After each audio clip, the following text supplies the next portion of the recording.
Hello everyone, welcome to the Scumdog's Kennel. I'm your host, Chris Williams, and in today's Cryptid Corner mini-episode, I have two stories of possible Bigfoot encounters, folks. One, we have mountain apes in Arizona, and another, we have, in Oklahoma, a giant. Let's get into the first article, folks. Mountain apes of Rim County, Arizona. Early pioneer and tribal Sasquatch encounters, and read how early Americans and Native Americans dealt with Bigfoot, folks. Let's get into the article now. Long before modern Bigfoot investigations reached northern Arizona, Rim County settlers and Native American tribes were already familiar with something significant, influential, and intensely territorial moving through the forests. These early accounts challenge the assumption that Sasquatch activity is a recent phenomena and point to a long-standing presence in the high country surrounding Rim Country, Arizona. What follows is one of the earliest documented pioneer encounters supported by tribal tradition and later corroborating activity suggesting an established population rather than an isolated sighting. Long before Euro-American settlement, Native American tribes throughout central and northern Arizona maintained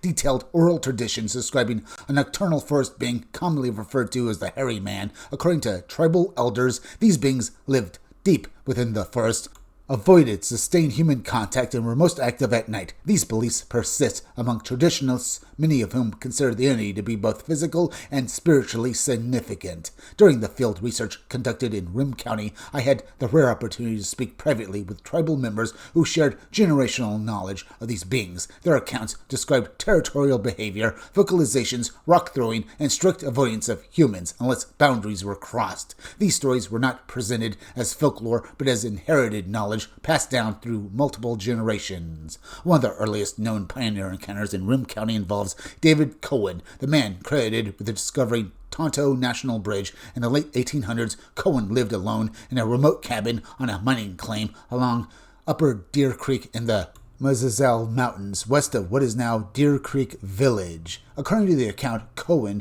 was descending a mountain trail with a string of pack burros carrying ore when he encountered two massive beings described as mountain apes standing directly in his path. The creatures were large, upright, and imposing. Cohen and the beings reportedly stood facing one another in silence for several moments. When the creatures refused to move, Cohen calmly led his burros off the trail, made a wide circle around them, and continued on his way without further incident. Cohen spent the remainder of his life in that isolated area, dying in 1925. After his passing, visitors who stayed near or used his abandoned cabin reported being screamed at during the night and having rocks thrown at the structure. These behaviors align closely with modern Sasquatch territorial reports. It was believed that a family group had settled in the area and was actively discouraging human intrusion.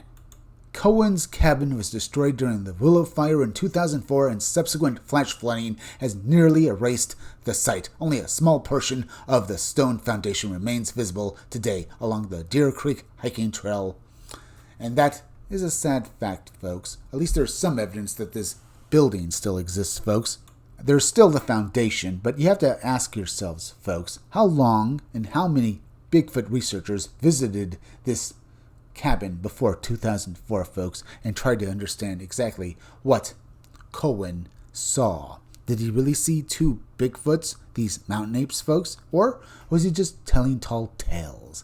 I don't really believe that he was, folks. I think he saw something, and they sound truly big from the description Cohen gave of them, folks. At least they sound bigger than normal Bigfoot to me, folks. But then again, I guess calling them mountain apes, you'd think that they'd be 16 feet tall or something. Sort of like basically the description of the entity we're about to read in this next article, folks. That I think is another prestigiously big entity indeed. So let's read this article. Massive humanoid encountered outside Maud, Oklahoma leaves trained soldiers searching for answers, and read exactly what these guys saw, folks. Let's read this story now and get into, well, this bizarre account of what these military officers had to deal with one night.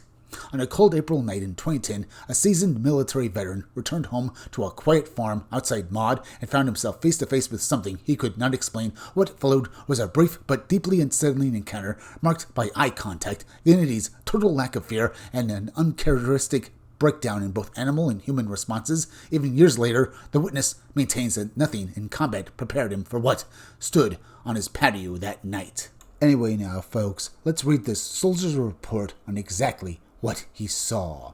The witness reports on April 15th, 2010, between approximately 9:30 p.m. and 11:15 p.m. Central Daylight Time, he had been rabbit hunting on a farm property outside Maud, Oklahoma. Conditions were clear and cold with a quarter moon visible. He was armed with a pump-action tactical shotgun and a Kimber 5-inch .45 caliber pistol, carrying ample ammunition for both each weapon, and was equipped with a high-end white light illumination.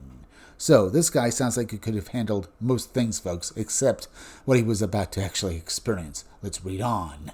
Upon returning home around 11:15 p.m., the witness walked onto his elevated patio, which stands roughly 5 feet above ground level. At that moment, he observed a large human-like figure in the yard, noticeably larger than any man he had ever seen. Activating the shotgun, mounted white light, he attempted to get a clearer view, but the light fog limited visibility to roughly 25 feet. Despite this, the figure's outline was very clearly discernible.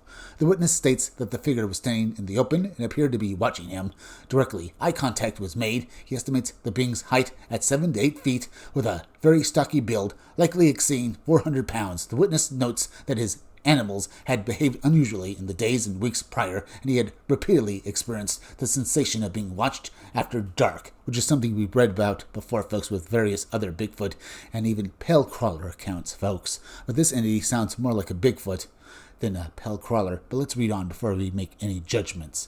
When he raised the shotgun toward the figure, the being appeared annoyed rather than threatened. It showed no visible fear of the witness, the weapons, or the animals on the property. His dog, which was military trained, reacted in an unprecedented manner, cowering and refusing to respond to commands. Within 72 hours of the incident, the witness contacted a Bigfoot investigation team. A search of the area produced no physical evidence, no footprints, hair samples, or environmental disturbances were located.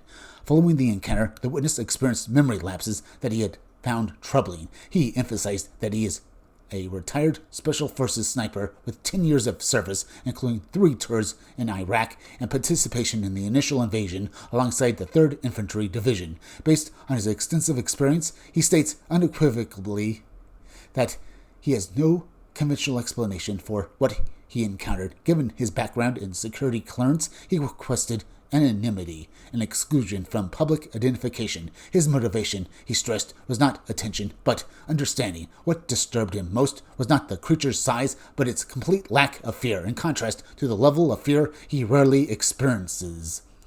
So this being was not afraid of this man, folks, and was seemingly quite comfortable, even though that this man was armed and had, well, his dog with him, even though the dog was cowering basically away from the being here, folks. Whatever this being was definitely nothing like some random scared animal that people see every day, folks. Not some deer, not some rabbit. No, it was something else. It wasn't a wolf either, folks. We don't know what Bigfoot preys upon. Some people say it eats deer, but we can say this.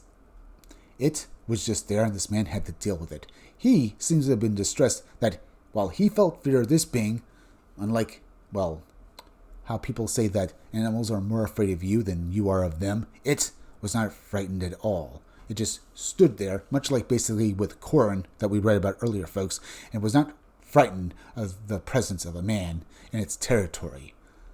Now, it sounds like with this case, folks, this entity moved in more recently, I guess, to this guy's, well, I guess, temporary home and stuff like that. I mean, he said that basically he had moved in, and for the last few weeks, he felt like he'd been watched and his animals were behaving oddly. So maybe it moved in, like basically just temporarily, stood there, and then made its presence known to this man. We don't know. All we know for sure, folks, is that I believe Bigfoot exists, and while this being didn't have any obvious hair, the witness didn't say if it was covered in fur, folks, only that it was large. So that's all we can really say. So it's probably Bigfoot. Anyway, we're now at the end. So please go subscribe to my YouTube channel. Read comics, they're bad for you. You can use the YouTube link down below in the descriptions or the chat to go subscribe to me. Hit that like button for me. Make sure you're still subscribed. Leave some comments down below. Hit that bell for notifications. Make sure at the part of the bell that'll give you all future notifications. And please share this video out. I'm Chris Williams from the Scumdogs Kennel. Thank you all for joining me. I'll be back again tomorrow with another great video. So be sure to come back again then. Till next time, folks, I'll see you all again soon.